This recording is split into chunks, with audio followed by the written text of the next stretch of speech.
for joining us for this live discussion, everyone. My name is Steve Warner. I'm the interviewer, facilitator, peacekeeper, whatever you want to call me, for this episode. This episode is entitled Talent Search, Building the Best Team for the Future of Fintech. A snappy little title, if I've ever heard one. This episode is part of a new series by Fi911, where we interview thought leaders in payments, fintech, and business. This and future conversations will be published on YouTube and as audio podcast episodes. For those of you unfamiliar with Fi911, we are the recently formed sister company to Chargebacks 911. We offer a variety of solutions and revenue opportunities for financial institutions and payment service providers, including our Dispute Lab solution, which is a fully integrated dispute management platform for acquirers. Episodes of these podcasts will be published on the Chargebacks 911 YouTube channel and as an episode on the Chargebacks 911 audio podcast by searching Charge Forward with Chargebacks 911. By the way, Charge Forward is all one word. So that's the admin done. What I'd like to do now is introduce you to our guest for today, Andrew Greening, who is managing partner of Greenings Executive Search. Andrew, it's fantastic to have you on the call today. Great to see you. I hope you're well, and welcome to this little Fi911 podcast event. Steve, thank you very much indeed. Delighted to join you. Thank you. It's a pleasure to have you. I've been thinking about this today and thinking that, your insights into the world of recruitment and executive search across payments ecosystem, fintech, is going to be fascinating to our viewers. So look, before we start, I just want to establish some sort of foundation here. I'd be grateful if you can introduce yourself to our viewers, because you'll do it a lot better than I can. Steve, thank you very much. So, hello, ladies and gentlemen. Been in the executive search world now for some 30 years, I'm afraid to say. Started early life in retail banking with NatWest in the UK in the city, and a period in international banking, but took an early decision to move in the executive search world and have really spent a career working transatlantically between the Americas and mainland Europe and the Middle East. That's lovely. Just out of interest, what got you into recruitment and into this payments ecosystem piece? I guess my early career in banking, I'd grown up in a family that actually had human resources. My father was a human resources director. I was always going to be doing something that would involve people. Working at the bank, I think I became frustrated with looking at an environment that was promotion based on time evolved in positions rather than always promoting people on merit, and seeing good graduates come and go. And just generally in my own situation, the last 3 appraisals before I left, I asked to go into human resources and was told that I was too highly tiered and that I should focus on treasury and international finance. And so on the 3rd occasion of asking, decided that I needed to follow my passion, which was to move into the people space. Perfect. So it's in your genes. That's good to know. So. Just for the benefit of the audience, what sectors, what client types do Greenings focus on? Yeah, so Greenings was opened in 1999, and it was to specifically answer what I perceived as a challenge in finding people at the technology end of financial services, as it was at that time. So some of the systems payments companies, some of the back office operations for some of the large cards and payments businesses as we know them today. And I had come from the world of international search with some big firms at that time, but found my scope of being able to look for people very limited based on which international office or region I was working in, when in fact my client demand and the specialism of what they were looking for led us to look for candidates that would be far further afield. So we set up Greenings in 99 to address that challenge and see whether we could span international. And also very early on in 99, we specifically kept the company, opened it as a virtual business in order that we could spend our time traveling to clients, traveling to regions, meeting candidates at an international level, and offer something a little bit different to a space, as I say, around banking technology at that time before it moved into payments or fintech. Okay, great. Thank you very much for that. That's brought us all up to date with what you're about. So look, let's get into the meat of this. We're here to talk about talent search and building the best team. To start with, what I'd like to do, I'd like to talk about diversity and inclusion. Because I think when I first started in this payments ecosystem, these were probably words that were never particularly used, certainly not together when it came to recruiting and filling teams and that sort of thing. So I'm just interested to know from your experience, what role is diversity and inclusion playing today in recruitment at all levels? Yeah, it's an interesting conversation, Steve. And in fact, I'd take you back to my early NatWest career. I was very privileged in 1983 to work for a lady called Angela Sheen. And at the time, she was the most senior manager, a female manager in NatWest. And she used to take me along to women in banking meetings in Lothbury and at the Institute of Bankers there. And so that part of the diversity inclusion piece, the seeing women participate at a more senior level, was something that I became aware of very, very early on in my career. And as I think about diversity and inclusion and how I see it played out very differently in the US to Europe, how I see it played out differently between major corporate, public sector, or private equity backed. The topic as a whole is being talked about more and more, which is really good. Yeah. But the execution and delivery of what that means for organizations just changes almost unrecognizably across the different regions. Okay, so just in terms of geography and regions, is any particular region really driving this? So I think that where I've seen a greater visibility and a propensity of senior management and boards to think about diversity inclusion in the full sense. So this isn't a male-female thing. This is about a general inclusion of different ethnicity, different educational backgrounds, social backgrounds, bringing people into the workplace. Then my view would be that America's, particularly North America, US, has been ahead of this for some time, both in terms of articulating at a high level, but also trying to drive different outcomes in the way that we've conducted searches for those clients. It's fair to say that Europe is catching up and much more prevalent over the last three to 5 years, but I think the US predates it in terms of the initiatives and momentum it's putting behind it. Okay, that's cool. So when we think about building the best team, what sort of challenges is diversity and inclusion bringing, or are there no challenges? Is it fairly straightforward? I think the concern is what occurs between a statement and an intent from the senior leadership of an organization, be that a multinational or a limited private organization, and what we actually see occurring at the coalface, as either represented by the line manager or represented by the human resources team in that locality, is that at times it's a little bit too prescriptive, it's a little bit too rigid, and it can get in the way and I think be counterproductive to what it's trying to achieve in the way that one is asked to execute and recruit against it. So I don't think it always drives the outcome that where the thought was agreed and signed off at senior level had hoped it would go. Okay, so it's avoiding some common sense in some respects in some executions. Yeah, we're seeing extremes of behaviour where we're being asked to put shortlists together that will only include females, for example, or where and still I think one of the things that plays a part here, put the geography to one side, is the intensity and pressure on the business.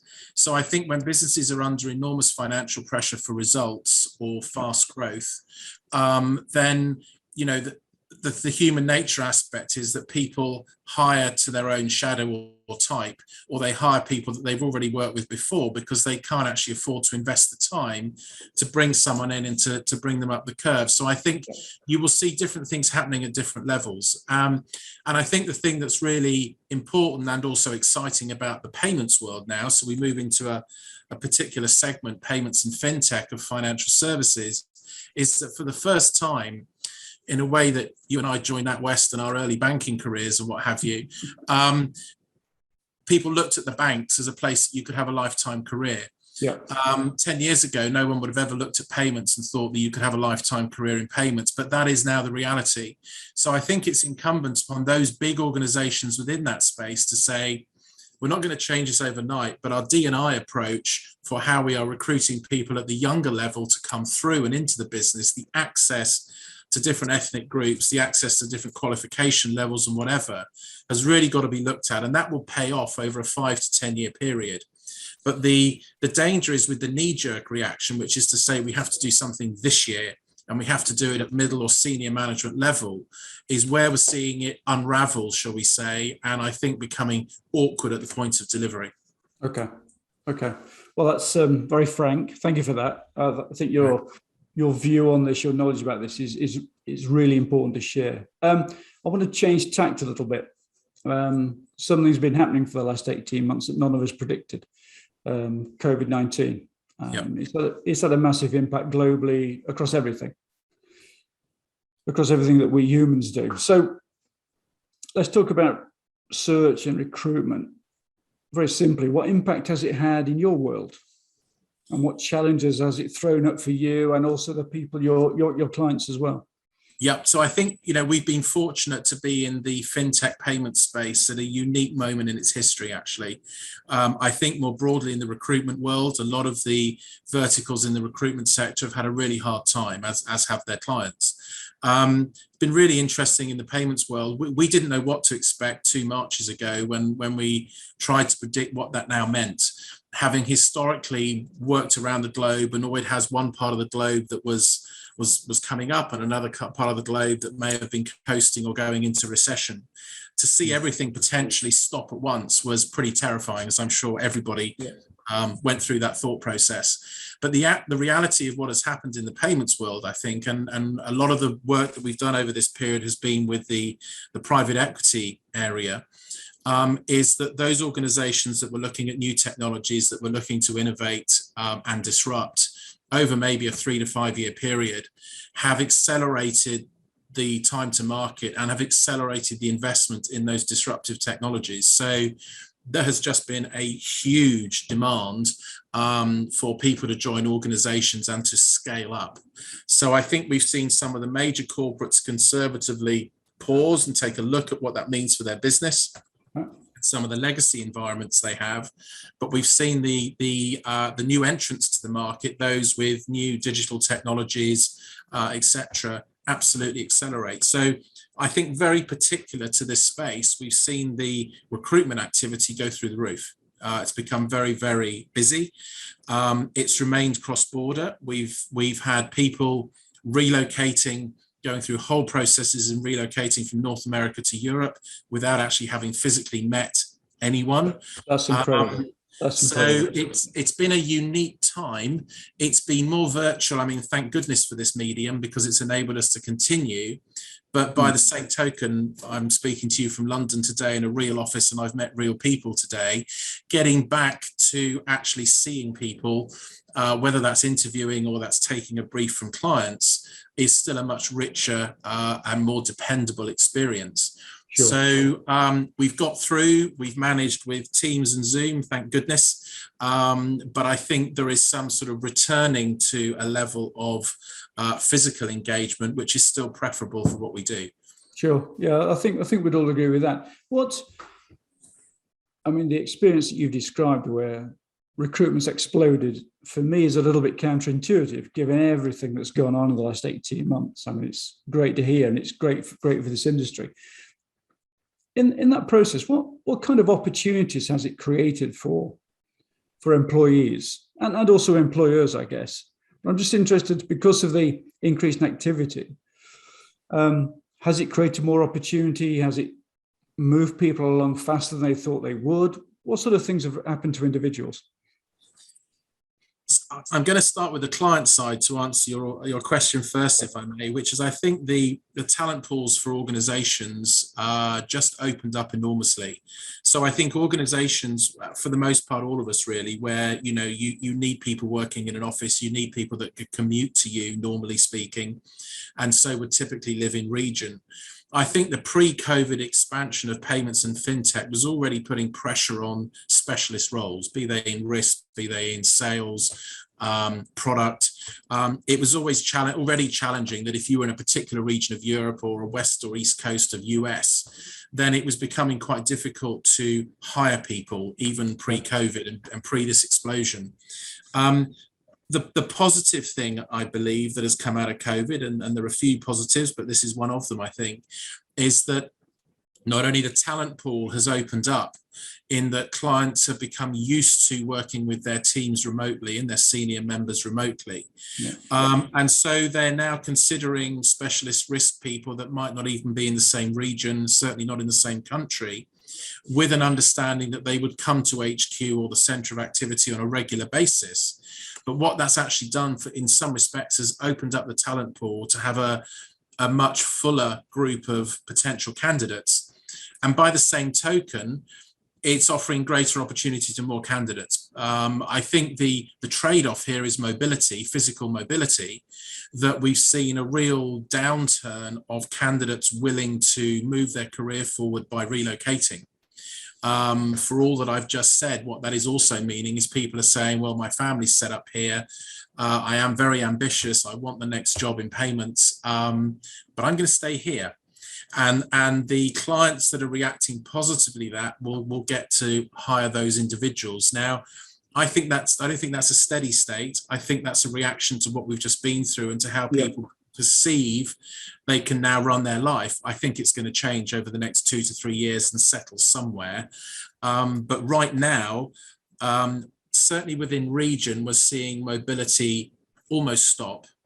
And if your client wants me enough, they'll be happy to let me, travel occasionally.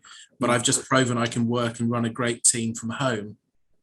And please accept this input as a senior management, senior executive response. I think at the more junior levels, it's even more important that people that are learning their trade and developing and maturing need to be face-to-face. But I think we are finding that at the senior level, some level of remoteness is acceptable. So yeah, talent pools have got bigger. Employees, potential employees, candidates have got more choice internationally. But we are still seeing a demand for and a move transatlantically. So that hasn't changed. If anything, there is more interest to say, look, if I was to move, it would be a radical move to a different part of the world. Okay. And that would be worth the upheaval. And in fact, that would further my career. So I think the transatlantic piece both ways remains intact. But I think the local regional is tough. Okay. So in terms of building the best team, going back to the snappy title we're working with, today sounds like a really great opportunity for employers and employees. It's bizarre to say it, given what we've been through, but it does seem like it's on fire. It seems like the opportunities are there, and for people to move as well, and also for those people that want to stay where they are but still do a role. They don't need to move. Therefore, in that aspect, seems to be a lot of benefits to what's going on currently from what you're saying. Yes, I think there could be. I think there's quite a lot of heartache on behalf of a lot of clients at the moment because there are a lot of people chasing good people. Right, okay. And that isn't said as a self-serving comment as a recruiter. It's a fact that the people that are good in the industry, to the extent that if you drop down a bit and you look at the middle levels, you look at people in sales teams and those sorts of more volume parts of the organization, they are being overfished to the extent that they are becoming more difficult to approach, given the numbers of opportunities that everybody is receiving every week. So it's great to be a candidate right now. Yeah. I think the proposition from the client has got to be ever stronger and ever more specific to engage and to differentiate themselves from everybody else that's looking for someone like you're looking for. Okay. And I wasn't going to cover this, but we seem to be touching on it with people moving geographically. Brexit. It's been overlaid with COVID. It's very difficult to see sometimes what's creating the challenges we're having. Is it all COVID? Is some of it related to Brexit? Do you think Brexit has had a role to play in terms of people wanting to stay geographically where they are, not perhaps wanting to move to the UK from Europe? What are you seeing there?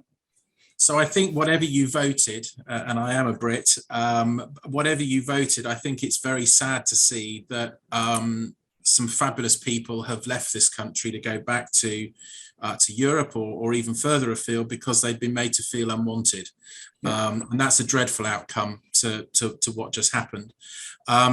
I think what is playing out, what I'm seeing, and I'm heavily involved in Europe. We started the business in Luxembourg, and I class the Benelux as a home market almost for us, is I am seeing, and forgive me using this word, but almost a childish reaction to what has just happened at a disappointingly senior level in a number of organizations, to the view of either domiciliating a business in the UK or recruiting Brits, or even using the services of British organizations in the short term. And I say the short term because I think it really will be. I think we've always seen that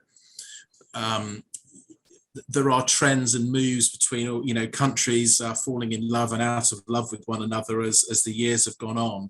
And I think at the moment there is quite a lot of pushback from Europe. I think there is some level of complexity, increased complexity perceived by European organizations in allowing people to stay in the UK and be employed in the UK, when in fact in payments, and certainly at a senior level in payments, some of the more innovative skill sets are based in the UK. That is a reality. And whilst some of them are willing to relocate, I think they are nervous about what that will mean for them and their families. Will they be welcome in other parts of Europe? But I do see a propensity, and I have some evidence of particular clients who have stepped back from making UK contracts available to people in favour of saying, let's hire somebody from the other side of the channel. That is a reality. We've seen that happen. Okay, that's at a personal level, that's really disappointing to hear, I have to say. But not a complete surprise. So again, in terms of building the best team, people need to be conscious of this, and particularly employees who might be looking to move. And some of what we just heard means there are going to be opportunities, but in some cases, there might, particularly if they're based in the UK, there might be a reluctance to take them on. So they might need to work a bit harder, be a bit more observant in terms of what they're doing, and pick their roles, which is really interesting. I think also, just to add, to qualify that, Steve, the other thing that I have seen examples of in the small sample of work that we will do compared with all the recruitment goes on is people clearly therefore looking at the other axes, and it's a bit like how the governments are looking to trade. I think that people are looking at them with their careers to say, well, I may have been willing to relocate to Europe in the past, but actually it's going to be easier, maybe even more exciting for my career to go to the Middle East or to go to Asia, or even to go off to North America. So I think we will see an exchange of skills and talent on other axes to whereas they used to move more locally. Okay. I'm going to pick up on something you said earlier about skills scarcity, just a little bit on that, because obviously I'm looking for my next role and I'm keen to know where I should be looking. Just when it comes to skills scarcity, what are you seeing? What particular roles are highly valued at the moment and have some opportunities in them? So I very quickly, and then I'll come back and go into them in a little bit more detail. Clearly the sales, the commercial sales at every part of that sales channel, so pre-sales through to right the way through that area, in high demand, both in local geographies as well as more global international salespeople, absolutely. The other area is product. The rate and pace of change and opportunity Organizations are finding it very, very hard to find enough product people, and with that, enough product people that also that understand technology, so are close enough to the technology side of the organization as well. But far outstripping everything are the worlds of risk and compliance, so anti-money laundering, financial crime, credit risk, those sorts of areas. That is by far and away the largest demand at the moment, with the most restricted supply. And that is, I think people in Europe feel on the compliance side, because of some noticeable organizations and events that occurred over the last 3 or 4 years, a huge step up by the regulators, putting pressure on organizations to answer questions, answer more interrogation, become eventually more proactive. So part of it is regulatory driven. The other piece, I think, on that risk compliance side, which is a bit of a worry from where I see it as a recruiter rather than a regulator, is that the rate and pace of growth and deployment of new technologies, there seems to be a lot of concern out there. There is a lot of rapidly growing valuations of businesses, hugely increasing revenues over very short timeframes, at the expense of the fraud that is occurring. And my only concern there is the day of reckoning, when the fraud becomes unmanageable. But at the moment, it doesn't seem to be as much on the agenda. Facing off the regulator is one piece, but actually the containment of fraud that is occurring, which I think will eventually potentially damage the trust that may occur with the ultimate consumer. It seems that fraud is being absorbed in the flight for increased valuation and rapid growth.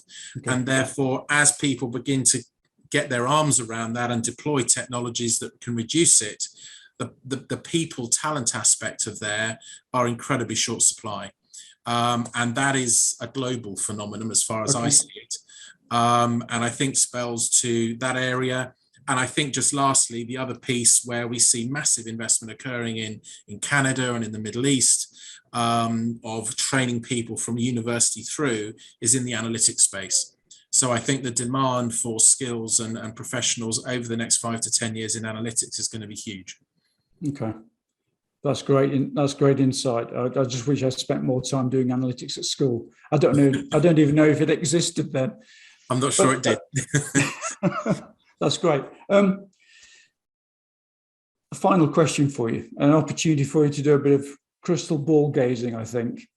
Always keen to look out 3 to 5 years. No one predicted COVID, so I'm not expecting you to pick up something as monumental as that. If you're willing to stick your neck out a little bit, what sort of changes do you think we're going to see across payments and fintech when it comes to recruitment? And what sort of fresh opportunities and challenges do you think there will be for employees in that space? So I think the really exciting piece is that, as I mentioned earlier, there are now lifetime careers to be had within the payments fintech space. And I think you're going to see more of a cross-pollination of really talented people coming in from other sectors. So I would like to think in our own way, we've always been disruptive, and we've suggested candidates to clients that have come from other sectors. There just is not enough of a supply of good people within this space as it exists today in financial services. So I think the refreshing piece for it, because it will bring other best practice skills, other ways of doing things from other organizations, is that in the next 3 to 5 years, we're going to see the biggest step change, I think, of people coming in from other sectors. So I think that will be one aspect of it. I think you'll also see, coming back to our earlier diversity and inclusion piece, as people with different educational backgrounds break through some of the barriers that have been there because people have hired in their shadows and simply can't keep doing that. I think we're going to see a much higher degree of diversity across the workforce, which is a really positive thing. I also think from a specific recruitment angle, COVID has enabled us to use new tools, and I think there will be more at the middle to lower levels of recruitment, more digital tools and solutions available to help clients recruit volume, integrated with psychometric testing and other tools in terms of validating the candidates. I think what's going to happen at the senior level is, though, I think you're going to see where there is such competition for senior quality talent, is it's going to come back to clients differentiating their proposition and getting in front of the people that they want to hire. I actually think we're going to see more of a return to the physical, and the need to have very compelling propositions represented by external organizations to actually pull in the talent that many other organizations want. So I think to remain competitive, the employer branding piece, the values piece of those organizations and how they connect with executives in the market is going to be even more important than it has been to date. Great to hear views, Andrew. Thank you very much indeed. That was insightful, as I hoped it would be. That was excellent. Thank you very much. Thank you for your time today. And for everybody listening in, that's the end of our podcast this time. We hope to see you next time. Thank you very much. Steve, thank you very much. Goodbye. Thank you for the opportunity.